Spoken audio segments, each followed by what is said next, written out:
गजेंद्र कौन था? हाँ, फिर क्या हुआ उसके साथ? बस 2 लाइन में बोलना है पूरी। क्या होता है?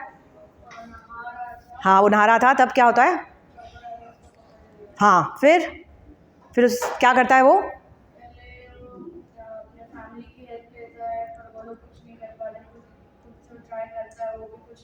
Very good. हाँ हाँ, और फिर कौन आ जाता है? भगवान आते हैं और उसे बचा लेते हैं। तो सबको स्टोरी ये मालूम है, लेकिन आज हम इस स्टोरी के पीछे जो तत्व है वो समझेंगे कि इसके पीछे हम क्या सीख सकते हैं, है ना। तो ये जो स्टोरी है गजेंद्र मोक्ष की, ये पृथ्वी में नहीं हुई थी, ये हायर प्लैनेट्स में हुई थी, उच्च लोकों में हुई थी। वहाँ एक बहुत ही सुंदर त्रिकुटा पर्वत था और उस पर्वत के चारों तरफ दूध का समुद्र था। हमने कभी सुना नहीं होगा ना कि दूध का समुद्र भी हो सकता है, लेकिन वहाँ दूध का समुद्र था। और ये त्रिकुटा पर्वत इतना सुंदर था, इतना ज़्यादा सुंदर था कि सभी देवी देवता अपने वहाँ आते थे घूमने। सब सिद्ध, शरणस, गंधर्वस, सभी लोग जो हायर प्लैनेट्स में रहते थे ना, वहाँ घूमने आते थे। जैसे हम सब स्विट्ज़रलैंड जाते हैं, यूरोप जाते हैं, नहीं क्या, वैसे वो लोग वहाँ घूमने जाते थे त्रिकुटा पर्वत में। तो इसी त्रिकुटा पर्वत पर एक हाथी रहता था जिसका नाम था गजेंद्र। तो ये गजेंद्र वहाँ अपने परिवार के साथ, मित्रों के साथ, बच्चे पत्नियों सबके साथ वहाँ रहता था। एक दिन वो इतना शक्तिशाली था, गजेंद्र इतना शक्तिशाली था कि वहाँ जंगल में सभी जानवर उससे डरते थे। और जब वो चलता था तो त्रिकुटा पर्वत भी थोड़ा कांप जाता था, इतना शक्तिशाली था वो गजेंद्र। तो एक दिन वो अपने परिवार और मित्रों के साथ एक तालाब में पानी पीने चला गया। हाँ, तो वहाँ पानी तो पी लिया सबने, लेकिन पानी पीने के बाद वे सब पानी के साथ खेलने लगे, जल विहार करने लग गए, एक दूसरे के ऊपर पानी फेंकने लग गए। सब है ना, जहाँ कमल के फूल खिले हुए थे सब तहस नहस कर दिया, सब उधम मचाने लग गए सब पानी में जाकर। तो तालाब में एक मगरमच्छ रहता था, तो वो इतने शोर से उसे गुस्सा आ गया और वो जाकर उसने गजेंद्र के पैर पकड़ लिए। अब ये गजेंद्र के पैर उसने पकड़ लिया। अब गजेंद्र बहुत कोशिश कर रहा था कि मैं अपने पैर छुड़वा लूँ, लेकिन वो छोड़ ही नहीं पा रहा था। अब इस बात से हम क्या समझ सकते हैं कि जो गजेंद्र जिस स्थिति में है वही स्थिति में हम भी हैं। गजेंद्र के जगह पर हम इस भौतिक दुनिया में मोह के जाल में फंसे हुए हैं। गजेंद्र कौन है? हम हैं। जो सरोवर है वो एक भौतिक दुनिया है, और मगरमच्छ कौन है? मोह, मोह माया जो बोलते हैं ना। तो कौन बता पाएगा मुझे मोह का क्या मतलब हुआ? मोह किसको बोलते हैं?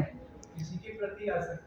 हाँ, वो एक जो आसक्ति है होती है, लेकिन मोह का एक और मीनिंग है, कोई बता सकता है? यहाँ मैं बताती हूँ आपको। मोह का मतलब होता है कि सत्य को असत्य मानना, जो सत्य है उसे असत्य मानना, और जो असत्य है उसे हम सत्य मान लेते हैं। दैट इज़ नोन एज मोह। तो एग्जाम्पल क्या है? जो हमारी बॉडी है, ये जो हमारा शरीर है, ये असत्य है, लेकिन हम सब क्या मान रहे हैं कि हम ही शरीर है, हम ही बॉडी है, और सब बॉडीली कॉन्सेप्शन ऑफ लाइफ में हम रह रहे हैं, है ना। और जो सोल है वो सत्य है, लेकिन लोग क्या बोलते हैं? आत्मा तो है ही नहीं, हमने तो देखी ही नहीं आत्मा, तो हमें तो आत्मा जैसी कोई चीज़ है ही नहीं, तो इसे बोलते हैं मोह।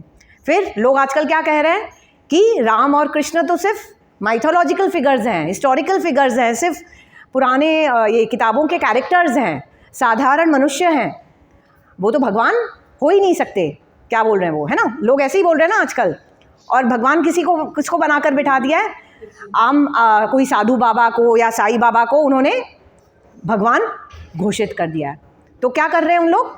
जो सत्य है उसे असत्य मान रहे हैं, और जो असत्य है उसे सत्य मान रहे हैं। तो इसे बोलते हैं कि मोह। तो इसमें एक बार मैं आपको एग्जाम्पल देना चाहती हूँ कि एक अष्टवक्र मुनि थे, वो जनक महाराज के सभा में गए। तब जनक महाराज ने उनसे पूछा कि हे मुनिवर, आप बताइए हमें कि ये मोह माया से कैसे छुटकारा पाया जाए। तो वो अष्टवक्र मुनि भागे और सभा के बाहर महल के बाहर जो एक पेड़ था उसे जाकर कस के पकड़ लिए और ज़ोर से चिल्लाने लग गए कि छोड़ो मुझे, छोड़ दो मुझे, छोड़ दो मुझे। तो जनक महाराज आए बाहर और उन्होंने देखा कि ये मुनिवर ऐसे कर रहे हैं, तो वो उनको आंसर मिल गया। तो आपने समझी, आप समझ पाए ये बात? क्या समझा बताइए, कौन बता सकेगा मुझे? हाँ वही। तो इसका मतलब ये है कि अगर हमने ही पेड़ को पकड़ रखा है तो हम जब छोड़ेंगे तभी हम फ्री होंगे ना। वैसे ही मोह माया को हमने ही पकड़ रखा है। It is up to us. जब हम मोह माया को छोड़ देंगे, रियलाइज़ कर देंगे, तब हम आसानी से छोड़ पाएंगे। तो अब हम पर है हम कैसे ये मोह को छोड़ें। अगर अभी हमें सबको मालूम हो गया है कि we are not the body, we are the soul, लेकिन तो भी हम कर ही रहे ना, इंद्रिय तृप्ति चालू ही है ना हमारी। तो वो तो हमारे ऊपर है कि हम कब इंद्रिय तृप्ति छोड़ें और आत्मा के तरफ, भगवान की तरफ मुड़ें। वो तो हमारे ऊपर है ना, और कोई कुछ नहीं कर सकता उसका। तो वैसे ही एक और एग्जाम्पल है समझाने के लिए कि एक बंदर था, तो उसे सामने एक बरनी दिखी, एक बॉटल दिखी जिसमें बहुत सारे ड्राई फ्रूट्स थे, लेकिन वो बॉटल का मुंह छोटा था। तो उसने अपना हाथ तो डाल दिया बॉटल के अंदर, लेकिन जब उसने हाथ में सब भर लिए ड्राई फ्रूट्स, तब वो बाहर निकाल नहीं पाया क्योंकि बॉटल का मुंह छोटा था। तब वो कैसे निकालेगा बताइए, कौन बताएगा? हाँ, तो जब तक वो ड्राई फ्रूट्स छोड़ेगा नहीं तब तक वो निकाल नहीं पाएगा। वैसे ही हम जब तक मोह छोड़ेंगे नहीं, वैसे हम जब तक हम फ्री नहीं हो पाएंगे। तो अपने ऊपर है कि हम मोह को कैसे छोड़ें, है ना। तो ये एक एग्जाम्पल हुआ मोह का। तो अब ये गजेंद्र बहुत कोशिश कर रहा था कि मैं क्रोकोडाइल से छुटकारा पाऊँ, कैसे मगरमच्छ से छुटकारा पाऊँ। तो पहले तो वो सोच रहा था कि मैं तो इतना शक्तिमान हूँ, मेरे जैसा, उसको पहले यही सोच थी उसकी कि मुझसे ज़्यादा तो शक्तिमान कोई है ही नहीं, मैं सब चीज़ों से लड़ सकता हूँ, सब कर सकता हूँ। लेकिन उसने देखा कि मगरमच्छ से तो मैं छोड़ ही नहीं रहा मुझे, तब वो हार गया। क्या हुआ? क्योंकि उसे तो खाना पीना मिल नहीं रहा था, वो तो लैंड का एनिमल है एलिफेंट, तो उसे तो खाना पाना मिल नहीं रहा था, तो उसकी फिजिकल और मेंटल स्ट्रेंथ कम होती जा रही थी। लेकिन जो क्रोकोडाइल है, जो मगरमच्छ है, उसको पूरा खाना मिल रहा था, तो वो ज़्यादा स्ट्रॉन्ग था, उसकी फिजिकल और मेंटल स्ट्रेंथ बनी रही। लेकिन गजेंद्र धीरे धीरे उसकी शक्ति ख़त्म हो रही थी। एंड में उसको समझ में आ गया कि मैं अब कुछ नहीं कर सकता, इसलिए उसने अपना अहम त्याग दिया। इसको क्या बोलते हैं? अहम मतलब मैं कि मैं ये कर सकता हूँ। जैसे हम सबको ही है ना कि अरे मैं कितना इंटेलिजेंट हूँ, मैं तो सब कुछ कर सकता हूँ, मैंने तो इतने पैसे कमा लिए, है ना, मेरे दम पे चल रही है ऑफिस, या मेरे दम पे चल रहा है घर, है ना। हमें सबको ये गलतफहमी है कि सब कुछ मैं कर रहा हूँ, आई एम द डूअर। तो दिस इज़ नोन एज अहम। हाँ, तो सबसे पहले गजेंद्र ने अपना अहम त्याग दिया। फिर उसके परिवार वाले भी उधर ही थे, पत्नियाँ, बच्चे, इतने सारे मित्र, सब ने कोशिश की कि हम खींच कर निकाल लें गजेंद्र को पानी में से, लेकिन वो सब भी कुछ नहीं कर पाए और वे भी तुरंत चले गए। क्यों उसे छोड़ के चले गए? क्योंकि उन्हें भी डर था कि अगर हम ज़्यादा देर रहेंगे तो क्रोकोडाइल हमारे पैर पकड़ लेगा, तो वो भी सब छोड़ के चले गए। तब जब गजेंद्र ने देखा कि अब मुझे बचाने के लिए कोई नहीं है, मेरे परिवार वाले, मेरे मित्र कोई नहीं है, तब उसने अपना मम त्याग दिया। मम मतलब क्या? कि मेरी पत्नी, मेरे बच्चे, मेरा पति, ये मेरे फ्रेंड्स, मेरा पैसा, मेरी कार, मेरी प्रॉपर्टी। हमें क्या लगता है कि कोई भी तकलीफ़ होगी, कोई भी संकट का समय होगा तो मेरे पैसे काम आ जाएंगे, मेरे पास तो बहुत मैंने जमा करके रखे हैं, है ना। फिर हम क्या सोचते हैं कि अगर कोई भी संकट होगा या तो मेरे तो कॉन्टैक्ट्स हैं, मैं तो वो पुलिस वाले को भी जानता हूँ, उस पॉलिटिशियन को भी जानता हूँ। हम क्या समझते हैं? ये सब हम समझते हैं ना, बैक ऑफ द माइंड तो रहता ही है कि हमारे तो बहुत कॉन्टैक्ट्स हैं, लेकिन ऐसा होता नहीं है। तो गजेंद्र ने फिर अपना मम त्याग दिया। इसको क्या बोलते हैं? मम। तो ये अहम और मम दोनों मिलकर क्या बनता है? अहंकार। यह हमारा अहंकार है जिसके कारण हम भक्ति नहीं कर पाते। तो जब तक हम ये अहं और मम नहीं छोड़ेंगे, अहंकार नहीं छोड़ेंगे, प्राइड नहीं छोड़ेंगे, तब तक हम भक्ति नहीं कर पाएंगे। इसीलिए तो अब उसने अहम और ये क्या बोलते हैं ना, तो जितना हम अहंकार छोड़ेंगे उतना ही हम भगवान के शरणागत हो सकते हैं। अब अहम और अहंकार का ऑपोजिट क्या है, तो हमें क्या बनना चाहिए? अहम और अहंकार, द वर्ड, हाँ, प्राइड का ऑपोजिट क्या होगा? कौन बताएगा मुझे? हम्बल। तो हमें क्या बनना है? हमें हम्बल बनना है। हमें हम्बल बनना है, तो विनम्र बनना है हमें। तो विनम्रता मतलब क्या होगा? विनम्रता का मतलब क्या, कौन बता पाएगा? विनम्रता का मतलब ये है कि हमें कृष्ण के सामने जाना है और कृष्ण से प्रार्थना करनी है कि हे भगवान, आप इतने शक्तिमान हो, आप इतने सर्वश्रेष्ठ हो, मैं आपके सामने इतना तुच्छ हूँ, तुच्छ इंसान हूँ, मैं आपकी क्या सेवा कर सकता हूँ, मैं आपकी कैसे सेवा कर सकता हूँ, मेरी योग्यता नहीं है आपकी सेवा करने की, लेकिन फिर भी आप मुझे सेवा का अवसर दीजिए। ये होती है विनम्रता। लेकिन हम तो क्या सोचते हैं कि हम इतने महान हैं, हम क्यों किसी की पूजा करेंगे या किसी की भक्ति करेंगे। हम ही अपने आप को भगवान समझ लेते हैं, इसलिए हम भक्ति नहीं कर पाते। इसीलिए हमें विनम्र होना बहुत ज़रूरी है। भगवान के सामने ये समझना कि भगवान इतने शक्तिमान हैं और भगवान के सामने हम कुछ भी नहीं है। तो ऐसा एक कहावत है कि the kingdom of God belongs to the humble and the meek. जो विनम्र होंगे वो ही भगवान के धाम वापस जा सकते हैं। तो इसमें एक और एग्जाम्पल है युधिष्ठिर महाराज का। सबने महाभारत कहानी तो सुनी होगी, है ना? तो उसमें जब वो द्वित क्रीड़ा में गैम्बलिंग के बाद जब वो युधिष्ठिर सब हार जाता है ना, सब हार जाता है ना। पहले तो वो क्या समझता था, जब उसके पास सब था, इंद्रप्रस्थ, ये वो सब ऐशो आराम, तब वो क्या सोचता था कि मेरे वजह से और मेरे भाइयों की शक्ति के वजह से मेरे पास ये सब राजपाट है, सब ऐशो आराम है, सब ऐश्वर्य है।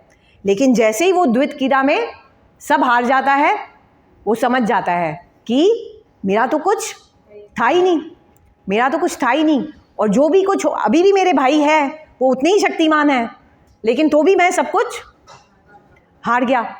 इसीलिए जो भी कुछ होता है वो हमें भगवान की कृपा से ही मिलता है। हम कितना भी एफर्ट्स डालें, कितना भी कोशिश कर लें कोई चीज़ के लिए, लेकिन अगर भगवान की स्वीकृति नहीं होगी, भगवान की कृपा नहीं होगी, तो हमारे सब एफर्ट्स व्यर्थ हैं, हमारी सभी कोशिशें व्यर्थ हैं। क्यों?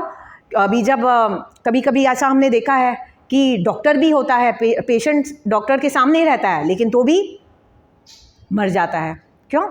कभी माता पिता रहते हैं, लेकिन तो भी वो बच्चे को अपने बचा नहीं पाते। तो अल्टीमेटली किसके हाथ में है सब कुछ? सब कुछ भगवान के हाथ में है। ये बात हमें समझनी बहुत ज़रूरी है कि हमें अहंकार छोड़ना है, अहम ममा छोड़ना है और विनम्र होना है। तो जितना हम विनम्र होंगे उतना ही हम भगवान के शरण में जा सकते हैं। नहीं तो भगवान के शरण में वो आदमी जा ही नहीं पाता। हम कभी कभी करते हैं ना कि भाई मैं इतनी भक्ति कर रही हूँ, मैं माला भी कर रही हूँ, मैं अटेंड भी कर रही हूँ लेक्चर्स, लेकिन वो भक्ति जागृत नहीं हो पा रही है। क्यों? क्योंकि हम हमारे अंदर झांक के नहीं देख रहे हैं। जो हमारी बुराइयां हैं, सब में अहम होता है, सब में ममा होता है, चाहे थोड़ा या ज़्यादा, सब में होता है। तो हमें वो पहले छोड़ना होगा, अपना अहम और ममा। तो इसी प्रकार से जहाँ यहाँ मगरमच्छ को हम बोल रहे हैं कि मोह है, बट मगरमच्छ को हम मृत्यु से भी कंपेयर कर सकते हैं। वहाँ गजेंद्र मृत्यु के मुख में ही था, नहीं क्या? मृत्यु सामने थी, वो तो दिख ही रहा था उसको कि मैं अभी ये मगरमच्छ मुझे खा जाएगा, मार डालेगा। तो मृत्यु के सामने था वो। तो हम सबको भी, सभी को मृत्यु से डर है। ऐसा कोई है जिसे मृत्यु को से डर नहीं है? आई डोंट थिंक सो कोई अगर ऐसा होगा। और हमें सबको मृत्यु से डर भी होना चाहिए, वो ज़रूरी है। क्यों? क्योंकि कोई भी क्षण मृत्यु आ सकती है और हमें ख़त्म कर सकती है। इसलिए मृत्यु से डर होना भी ज़रूरी है। तो आचार्यगण कहते हैं कि जिसने भगवान की शरण ले ली है जो भगवान की शरण में चल जाता है उससे तो मृत्यु भी डरती है। तो वैसे ही देवकी माता जी श्रीमद् भागवतम में देवकी माता जब प्रार्थना कर रही होती है कृष्ण से, तब वो बोलती है कि हे भगवान, सभी लोग चारों तरफ अलग अलग लोकों में भाग रहे हैं, लेकिन जो आपकी शरण ले लेता है उससे तो मृत्यु भी डर के भागती है। ऐसे देवकी माता प्रार्थना कर रही हैं। फिर सिमिलरली भागवतम में ब्रह्मा जी भी बोल रहे हैं कृष्ण भगवान को, जब नरसिंह भगवान जी आते हैं ना, प्रकट होते हैं प्रहलाद महाराज के सामने, तब ब्रह्मा जी भी कहते हैं कि हे भगवान, जो आपके रूप पर ध्यान करता है, जो इस नरसिंह रूप पर जो ध्यान करेगा वो मृत्यु को भी हरा सकता है। आप समझ रहे हो? ब्रह्मा जी कह रहे हैं कि हर एक मनुष्य को वही निश्चित समय पर मृत्यु आने वाली है, सबको आएगी, लेकिन जो नरसिंह रूप पे, भगवान के नरसिंह रूप पे ध्यान देगा वो मृत्यु को भी हरा देगा। आप समझ रहे हैं बात? तो इसका ये मतलब हुआ क्या कि जो भक्त होगा वो उसे मृत्यु ही नहीं होगी? ऐसा है क्या? समझ में आया आप लोगों को? कोई बता सकता है? मृत्यु तो होनी है, लेकिन मृत्यु का डेफिनेशन क्या है? डेथ का डेफिनेशन क्या है from the spiritual point of view? हाँ, चेंज ऑफ क्लोथ्स को और अच्छी तरह से, वही उसी को थोड़ा सा और विस्तार में बताइए। नहीं, change of clothes is the right answer, but उसी को थोड़ा डिटेल में बोलिए। हाँ, मैं बताती हूँ। डेथ का मतलब मैं बताती हूँ पहले। डेथ का मतलब है जो आत्मा एक भौतिक शरीर से दूसरे भौतिक शरीर में चली जाती है। The transfer of the soul from one body to another material body. लेकिन जो भक्त होता है, जो शुद्ध भक्त होता है, वो जब अंतिम समय में क्या होता है उसके साथ, वो जब बॉडी छोड़ता है, आत्मा बॉडी छोड़ती है, लेकिन वो सीधा वैकुंठ या गोलोक धाम चला जाता है। जो भक्त होता है वो दूसरी मटीरियल बॉडी लेता ही नहीं है, तो उससे मृत्यु हुई नहीं ना उसकी, क्योंकि मृत्यु का मतलब क्या है? आप एक शरीर छोड़कर दूसरे भौतिक शरीर में जाते हो। लेकिन जो भक्त होता है, जो शुद्ध भक्त होता है, वो सीधा गोलोक वृंदावन या वैकुंठ चला जाता है।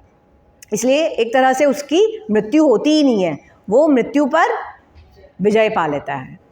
इसीलिए तो अब हम देख रहे हैं कि गजेंद्र क्या बोलते हैं,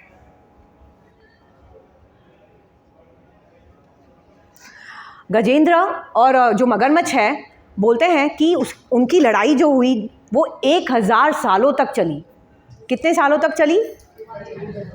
1000 सालों तक चली, सहस्त्र वर्षों तक चली। तो सहस्त्र का मतलब संस्कृत में सहस्त्र का मतलब होता है करोड़ों साल भी होता है। तो एक मीनिंग तो 1000 साल हो गया और दूसरा मीनिंग है करोड़ों साल। तो जैसे गजेंद्र फाइट कर रहा था मगरमच्छ से, वैसे हम भी करोड़ों जन्मों से, करोड़ों सालों से, वर्षों से इस जन्म मृत्यु के चक्कर में फंसे हुए हैं। हम इससे बाहर निकल ही नहीं पा रहे हैं। तो कैसे निकलेंगे हम? अगर हम, जब तक हम शरणागत नहीं होंगे भगवान के चरण कमलों में शरणागत नहीं होंगे, तब तक हम इसी जन्म मृत्यु के साइकिल में फंसे रहेंगे।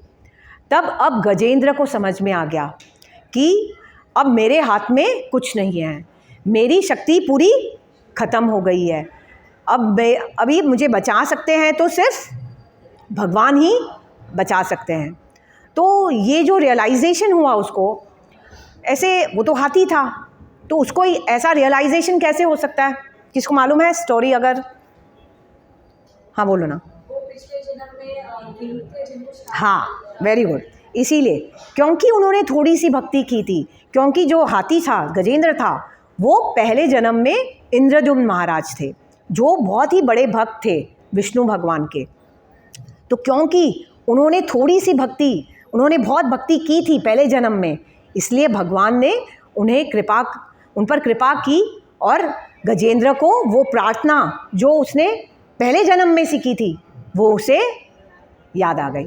अब अभी यहाँ बहुत सारे प्रोफेशनल्स होंगे, डॉक्टर्स, इंजीनियर्स, कोई ना कोई कुछ होगा, लेकिन जो आपने इस जन्म में सीखा है क्या आपको अगले जन्म में याद रहेगा?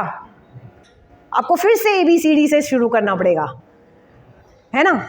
लेकिन जो भक्ति जो हम करते हैं वो जहाँ तक हम भक्ति कर लिए, समझो इस जन्म में हमने भक्ति कर ली, 10% कर ली, तो अगले जन्म में भी हम वो 10% भक्ति हमारे साथ जाएगी और फिर 11th नंबर से हम शुरू करेंगे भक्ति। तो थोड़ी सी भी भक्ति, भगवत गीता में कह रहे हैं भगवान कि थोड़ी सी भी भक्ति अगर हमने किया तो वो उसका नाश नहीं होता, वो हमारे साथ जाती है। तो स्टोरी ऐसा ही है कि पहले जन्म में गजेंद्र इंद्रद्युम्न महाराज थे। तो वो इतने शुद्ध भक्त थे विष्णु जी के कि एक दिन वो ध्यान में बैठे थे, भगवान का ध्यान कर रहे थे। तो उन्हें बिल्कुल भी चेत नहीं था कि कौन आ रहा है कौन जा रहा है। तभी वहाँ अगस्त्य मुनि आ गए। तो अगस्त्य मुनि आए तो उन्होंने देखा कि वो राजा तो उठे ही नहीं उन्हें स्वागत करने के लिए, इंद्रद्युम्न महाराज उठे ही नहीं। तो अगस्त्य मुनि को लगा कि ये राजा बहुत घमंडी है और मेरा आदर सत्कार कर ही नहीं रहा, मेरा स्वागत कर ही नहीं रहा। तो वो एकदम गुस्सा हो गए अगस्त्य मुनि और उन्होंने इंद्रद्युम्न महाराज को श्राप दे दिया कि अगले जन्म में तुम हाथी बन जाओगे, क्योंकि हाथी की मोटी बुद्धि होती है ना। तो उन्होंने ऐसा श्राप दे दिया। तो इसीलिए गजेंद्र का उनको जन्म मिला। लेकिन आचार्यगण कहते हैं कि जो साधु संतों का, जो शुद्ध भक्तों का जो श्राप भी होता है ना, वो भी फलदायक होता है, वो भी अच्छा होता है, उसमें भी हमारी अच्छाई छिपी होती है। तो इसीलिए गजेंद्र को हाथी का शरीर मिल गया और एंड में उसे भगवान के दर्शन हो गए, है ना। तो वो श्राप उसके लिए बेनिफिट हो गया, उसको बेनिफिशियल हो गया, उसमें अच्छाई हो गई उसकी। तो अब गजेंद्र ने अपनी प्रार्थना शुरू की जो उसे पहले जन्म में सीखी थी। तो ऐसे 28 या 29 वर्सेस हैं पूरा गजेंद्र मोक्ष में, जो अगर हम बोलने जाएंगे, अगर मैं उसको एक्सप्लेन करने जाऊंगी तो 2 घंटे या पूरा हफ्ता भी लग जाएगा। तो मैं सिर्फ आपको ऊपर से मतलब मेन पॉइंट्स आपको बताऊंगी। तो यहाँ मेन पॉइंट ये है कि गजेंद्र किसी भगवान का नाम नहीं ले रहा था कि कृष्ण या विष्णु, या हम लोग जो नॉर्मल लोग बोलते हैं ना कि शिव जी भी भगवान है, ब्रह्मा जी भी भगवान है, गणेश जी का। तो ऐसे किसी का नाम उसने प्रार्थना में नहीं लिया। उसने क्या कहा कि मैं उस परम पुरुषोत्तम भगवान को सादर प्रणाम करता हूँ जो सभी कारणों के कारण है। He is the cause of all causes. सबको ये मालूम है ना कि सब पूरी ये सृष्टि तो भगवान से ही हुई है, भगवान सभी कारणों के कारण है वे ही, लेकिन उनका कोई कारण नहीं है। अब आप पूछोगे कि अरे भगवान कहाँ से आए, कृष्ण कहाँ से आए, तो उसका कोई कारण नहीं है, भगवान का कोई ओरिजिन नहीं है, कॉज नहीं है।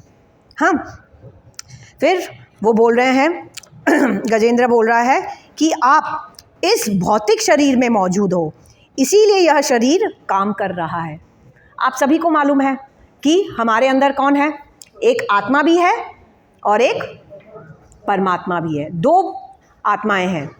जो बोलता है कि एक ही आत्मा है वो गलत है। कुछ लोग समझते हैं, ऐसे मायावादी लोग, कि आत्मा परमात्मा सेम है। 99% लोग ये समझते हैं, वो समझ ही नहीं पाते कि आत्मा और परमात्मा अलग है। तो क्योंकि भगवान हमारे शरीर में स्थित हैं, इसीलिए हमारे सेंसेस और ये सब parts of the body work कर रहे हैं। जिस क्षण वो परमात्मा अपने बॉडी को छोड़कर चला जाएगा, हम कोई भी काम नहीं करेगा, कोई भी अंग। तो हम देखते हैं कि कुछ लोग ब्लाइंड होते हैं या डम एंड डेफ होते हैं या कोई विकलांग होते हैं। क्यों होते हैं? क्योंकि उनके उस सेंसेस में भगवान प्रेजेंट नहीं है, भगवान ने अपना प्रेजेंस हटा दिया, इसीलिए उनका वो अंग चलता नहीं है। इसीलिए हमें समझना है ये बात कि हर जीव में भगवान उपस्थित है, परमात्मा उपस्थित है। फिर बड़े बड़े जो देवता हैं जैसे ब्रह्मा जी और शिव जी भी आपको पूजते हैं, ऐसे गजेंद्र अपनी प्रार्थना में बोल रहा है। तो क्यों पूज रहे हैं ब्रह्मा जी और शिव जी? सभी जो नॉन डिवोटीज़ होते हैं वो तो यही बोलते हैं कि ब्रह्मा, शिव, विष्णु, कृष्ण सब एक हैं। लेकिन ये सब एक नहीं है। अगर कृष्ण या विष्णु बड़े नहीं होते तो ब्रह्मा जी शिव जी उनको क्यों पूछते? आप समझ रहे हैं? वो क्योंकि कृष्ण ही परम पुरुषोत्तम भगवान है, इसीलिए सभी देवी देवता जैसे ब्रह्मा जी हो, शिव जी हो, इंद्र हो, सभी कृष्ण की पूजा अर्चना करते हैं।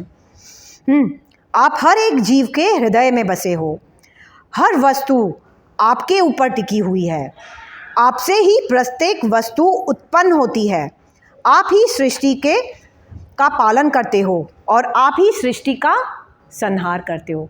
तो कौन कर रहा है? क्रिएशन, मेंटेनेंस और डिसोल्यूशन, डिस्ट्रक्शन, सभी कुछ कृष्ण ही करते हैं।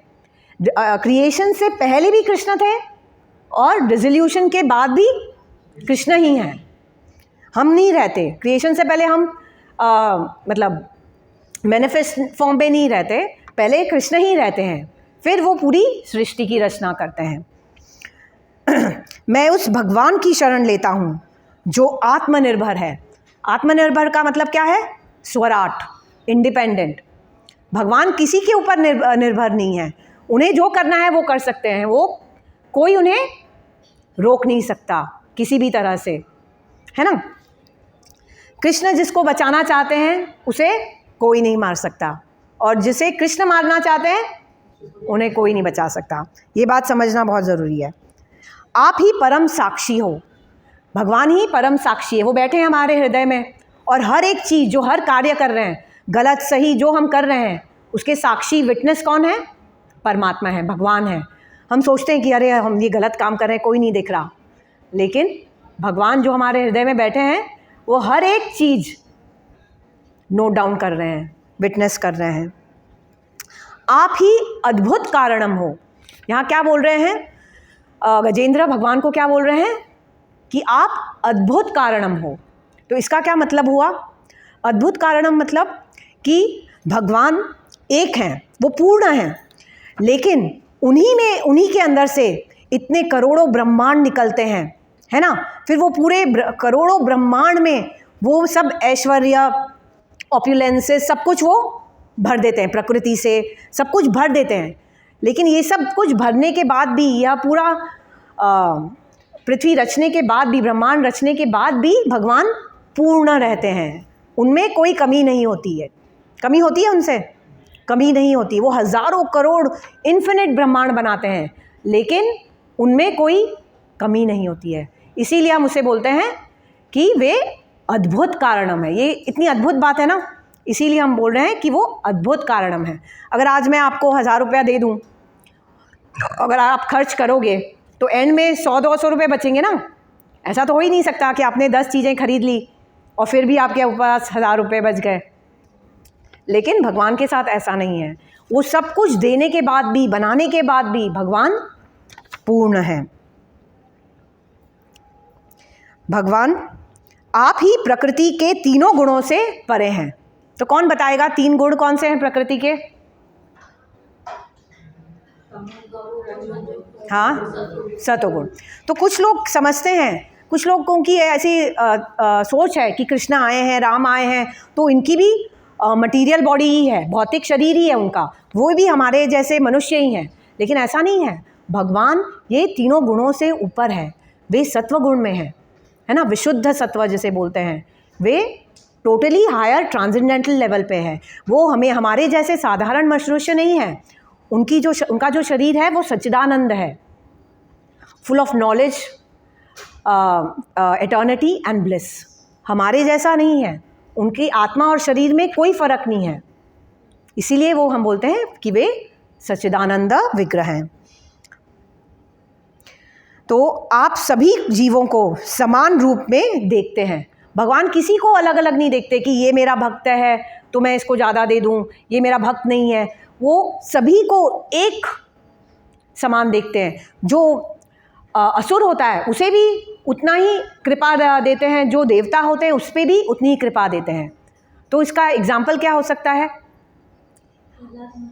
प्रहलाद, हाँ, तो वो तो चलो भक्ति किए तो हाँ, Putana, that's a very nice example. Putana तो भक्ति की नहीं थी कुछ भी, तो भी एंड में उसको भगवान मोक्ष दे दिए, उसे वापस गोलोक वृंदावन ले गए, उसे अपने माँ का दर्जा दे दिए गोलोक वृंदावन में। तो कितनी कृपालु है भगवान। भगवान पक्षपात नहीं करते हैं। भगवान के सामने जिसकी भी मृत्यु हुई थी महाभारत में, या भगवान के हाथों जिसकी मृत्यु हुई थी, सबको मोक्ष मिल जाता है, या वो फिर से वैकुंठ चले जाते हैं। कृष्ण ने जो भी असुर मारे थे, जैसे पूतना है, तृणाव्रत है, जिनको भी मारा था सबको भगवान ने मोक्ष दे दिया, वैकुंठ धाम ले गए भगवान।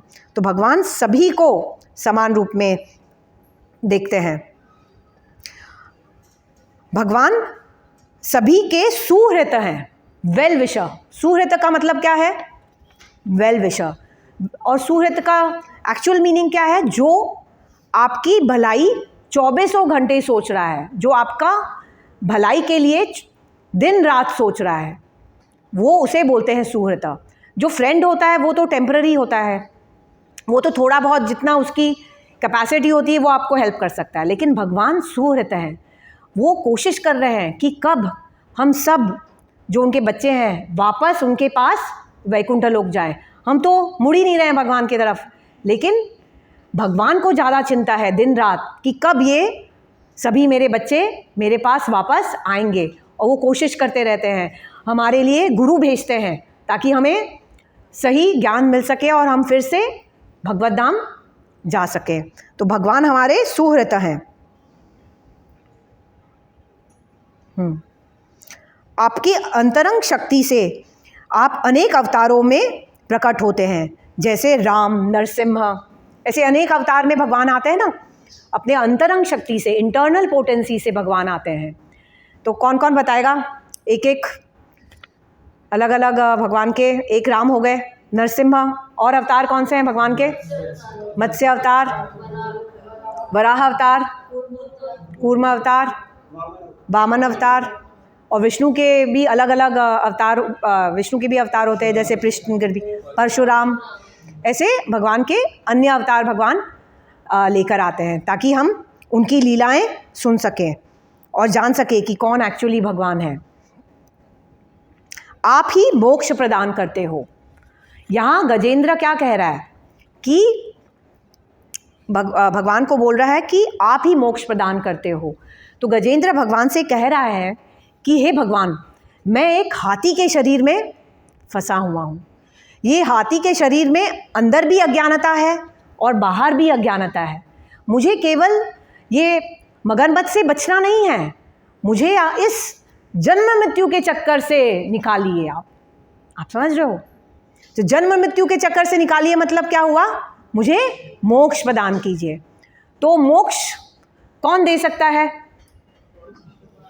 केवल कृष्ण या विष्णु दे सकते हैं। तो यहाँ तो उसने नाम लिया ही नहीं गजेंद्र ने, तो बाकी लोग भी तो आ सकते थे, शिव जी या ब्रह्मा जी या इंद्र, कोई भी आ सकता था। लेकिन ये जो क्वालिटीज़ मैं अभी आपको बोल रही हूँ, ये सब कृष्ण को ही या विष्णु को ही अप्लाई होते हैं। बाकी देवी देवता आपको मोक्ष नहीं दे सकते, केवल कृष्ण ही दे सकते हैं। इसलिए उनका नाम क्या है? कृष्ण का नाम मुकुंद। मुकुंद मतलब जो आपको मोक्ष दे सकता है, द गिवर ऑफ लिबरेशन। इसीलिए यहाँ गजेंद्र स्पेसिफिकली बोल रहा है कि मुझे भगवान मोक्ष दे दीजिए। अगर आप जा रहे हैं कोई राजा के पास, तो अगर कोई मांगेगा राजा से कि भाई राजा मुझे 100 रुपया दे दीजिए, तो आप क्या बोलोगे उसको? कि तू गधा है, तू ये क्या मांग रहा है? तू राजा के पास जा रहा है तो कुछ भी मांग सकता था, तू कुछ भी। तो वैसे ही जब हम कृष्ण के पास जाते हैं, और ये सब छोटी मोटी भौतिक चीज़ें नहीं मांगनी चाहिए हमसे, आप समझ रहे हैं? हमें कृष्ण की भक्ति मांगनी चाहिए, कृष्ण की सेवा मांगनी चाहिए, है ना, वैष्णव सेवा मांगनी चाहिए। इसलिए यहाँ गजेंद्र सिर्फ मगरमच्छ से बचने के लिए नहीं बोल रहा है भगवान को, वो बोल रहा है मुझे आप मोक्ष दे दीजिए, मुझे इस जन्म मृत्यु के चक्कर से ही निकालिए। वही सबसे इम्पोर्टेंट है ना, हम ये जन्म मृत्यु के चक्कर से ही नहीं निकल पा रहे हैं, वो ज़रूरी है। आप ही एकमात्र आश्रय हो। तो हम सोचते हैं कि हमें ये हेल्प कर देगा, जैसे मैंने आपको पहले बताया कि मेरे माँ बाप हेल्प कर देंगे या मेरे बच्चे मुझे हेल्प कर देंगे, या लेकिन जो समय आ जाता है तब कोई हेल्प नहीं कर पाता, सिर्फ भगवान ही आपको हेल्प कर सकते हैं। इसलिए हम कोई भी तकलीफ़ में हो तो जैसे गजेंद्र ने याद किया, वैसे हमें भी भगवान को याद करना चाहिए। आप बहुत कृपालु हैं, मुझे इस संकट से मुक्त कीजिए। आप सभी शरणागत जीवों के रक्षक हैं। आप असीम शक्ति के स्वामी हैं। जो लोग अपनी इंद्रियों को वश में नहीं कर पाते वे आप तक नहीं पहुंच सकते। ये बात हमें समझनी बहुत ज़रूरी है कि जो लोग, हम ये क्यों व्रत करते हैं या ये नियम पालते हैं या ये 4 रेगुलेटिव प्रिंसिपल्स फॉलो करते हैं, क्यों? ताकि हम अपने इंद्रियों को कंट्रोल कर सकें। और अगर हम ये 4 रेगुलेटिव प्रिंसिपल्स नहीं फॉलो कर पाए, ये एकादशी व्रत नहीं कर पाए, जो मिनिमम, मैं ये नहीं बोलूँ निर्जला, लेकिन जो मिनिमम हम ये जो रूल्स एंड रेगुलेशंस दिए गए हैं वो अगर हम मिनिमम नहीं कर पाए, हमारे इंद्रियों को कंट्रोल नहीं कर पाए, तो हमें भगवान कृष्ण कभी नहीं मिलेंगे। तो इंद्रिय को कंट्रोल करना बहुत ज़रूरी है। अभी मैं फ़ोन उठाती हूँ, देखना होता है कि ये स्पिरिचुअल ग्रुप में क्या आया है, लेकिन बाकी सब ग्रुप्स देखने लगते हैं, फिर फेसबुक देखने लगते हैं, फिर सब व्हाट्सएप देखने लगते हैं। तो सबके साथ होता है, लेकिन हमें अपनी इंद्रियों को कंट्रोल करना है ना। केवल भोग लगा के, प्रसादम लगा के ही भोजन खाना है, नहीं तो ऐसे नहीं खाना है। तो इंद्रियों को कंट्रोल करना बहुत ज़रूरी है। और लास्ट है कि आप ही सभी वैदिक ज्ञान के स्तोत्र हो। तो भगवान से ही हमें सब ज्ञान मिलता है ना। हम खुद ज्ञान पैदा नहीं कर सकते। जो भी ज्ञान है, नॉलेज है, उसका सोर्स कौन है? ये वेदास है। और वेदास किसने कहा है? कृष्ण ने ही। सब वेदास कृष्ण से ही आते हैं, सब कुछ कृष्ण ही से ही आते हैं। वही एब्सोल्यूट ट्रूथ है। Krishna is the absolute truth. तो सभी जो सच्चाई है, सभी कुछ उनसे जुड़ी हुई है। तो ये था तो ये प्रार्थना सुनकर, ये प्रार्थना गजेंद्र ने बोल दी। अब भगवान कहाँ थे? भगवान विष्णु अपने वैकुंठ लोक में थे। तो गजेंद्र ने ये भी बोला एंड में कि भगवान आप प्लीज़ जल्दी आइए, है ना, मुझे जल्दी आइए और मुझे बचाइए। तो जैसे ही भगवान ने ये प्रार्थना सुनी, तो कहते हैं, एक आचार्यगण ने बहुत सुंदर तरीके से वर्णन किया है कि कैसे भगवान आते हैं। तो बोलते हैं कि भगवान वैकुंठ लोक में थे और उनके हाथ में लक्ष्मी जी का पल्लू था।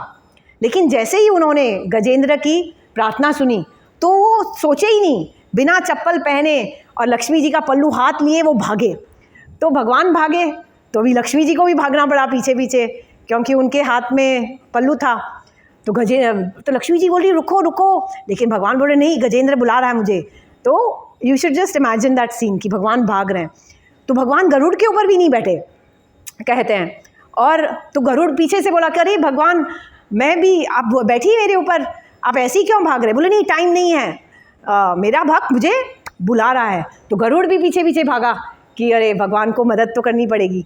फिर उनकी शंख चक्र, भगवान विष्णु तो 4 भुजा हैं, तो उनके शंख चक्र, गदा पद्म, वो भी वहीं रह गए। तो वो भी आवाज़ दिए भगवान को, अरे भगवान आप हमें छोड़ के जा रहे हो? तो भगवान बोले नहीं नहीं, टाइम नहीं है, और भगवान भाग रहे। तो सब शंख चक्र गदा पद्म भी उनके पीछे पीछे भागे। तो ऐसे भागते भागते तो रास्ते में जा रहे थे जब, तो सब देवता सब निकल कर आ गए बाहर कि अरे भगवान विष्णु, उनको तो दर्शन भी नहीं होते थे जल्दी से कि भगवान विष्णु के दर्शन हो रहे हैं। तो शिव जी, ब्रह्मा जी, इंद्र सब अपने लोकों से बाहर आए और बोले कि अरे भगवान कहाँ जा रहे हैं? तो उन्होंने बताया कि अरे गजेंद्र बुला रहा है, इसलिए। तो वो भी मिल लिए, वो भी साथ में आ गए। तब गरुड़ ने समझाया कि भगवान आप अभी जल्दी से मेरे ऊपर बैठिए। तो भगवान ठीक है। फिर एंड में क्या किए, रुक गए और जल्दी से गरुड़ पे बैठ गए और उन्होंने शंख चक्र गदा पद्म हाथ में धारण कर लिया और गजेंद्र के सामने सभी देवताओं के साथ प्रकट हो गए, वो पहुंच गए। तो कहते हैं कि गजेंद्र ने जब देखा कि भगवान आ गए हैं, तब उसकी बहुत तीव्र इच्छा हुई कि मैं भगवान को क्या दूं, क्या अर्पण करूं। तो वही तालाब में उसने एक कमल का फूल देखा और उसने अपने ट्रंक में, सूंड में उठाकर वो भगवान को वह कमल का फूल दे दिया। अब जब भगवान आए तब उन्होंने तुरंत अपने हाथ से गजेंद्र को उठाया और पृथ्वी पर, धरती पर ले आए और अपने सुदर्शन चक्र से वो मगरमच्छ को मार दिया, है ना। तो जब मगरमच्छ को मारा सुदर्शन चक्र से, तब उसमें से एक गंधर्व निकला जिसका नाम था हूहू। तो उसे भी पहले जन्म में श्राप मिला था एक ऋषि मुनि से। वो उसकी कहानी में मैं नहीं जा रही। तो उसे भी श्राप मिला था कि आप ऐसे मगरमच्छ बन जाओगे। वो एक देवल ऋषि थे, मैं बता देती हूँ शॉर्ट में। देवल ऋषि थे, तो वो पानी में सूर्य पूजा कर रहे थे। तब ये हूहू गंधर्व को मस्ती हो गई और वो पानी में जाकर उसने वो मुनिवर के पैर वो खींचने लग गया। तो बट ऑब्वियस वो मुनिवर गुस्सा हो गए और उन्होंने वो गंधर्व को श्राप दे दिया कि तुम ऐसे काम कर रहे हो, इसलिए जाओ तुम मगरमच्छ बन जाओ। तब उसने बहुत माफ़ी मांगी। तब वो मुनिवर को दया आ गई और मुनिवर ने कहा कि ठीक है, ऐसे करो, तुम इसी तालाब में रहो, एक दिन गजेंद्र आएगा, गजेंद्र नाम का हाथी आएगा, उसके पैर पकड़ लेना, फिर उसके साथ तुम्हें भी मोक्ष मिल जाएगा। तो कहते हैं कि ये गंधर्व उस समय तो उसने प्रणाम किया भगवान को और वो गंधर्व लोक चला गया, लेकिन बाद में जब उसके मृत्यु के समय उसे भी मोक्ष मिल गया।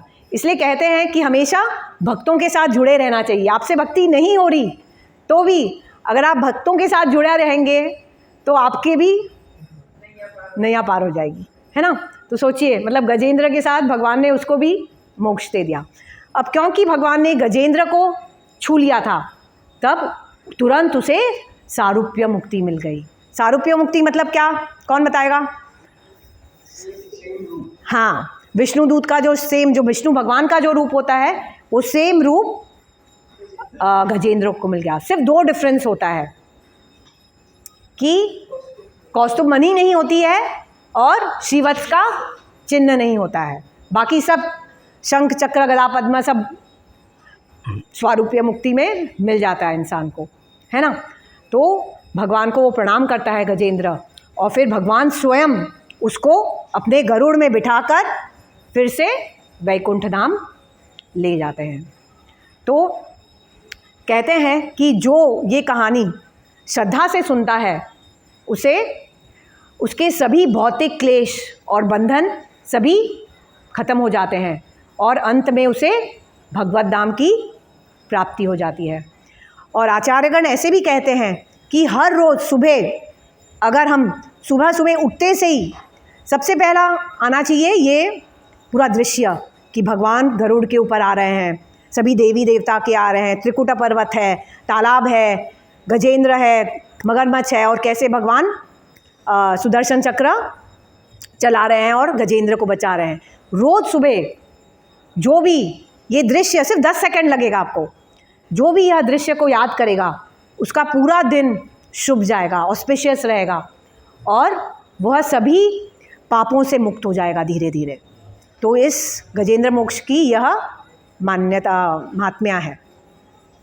भी किसी को भी कुछ भी डाउट्स है या क्वेश्चंस है? I just hope I have not missed anything. कौन पूछेगा? Anybody, any doubts?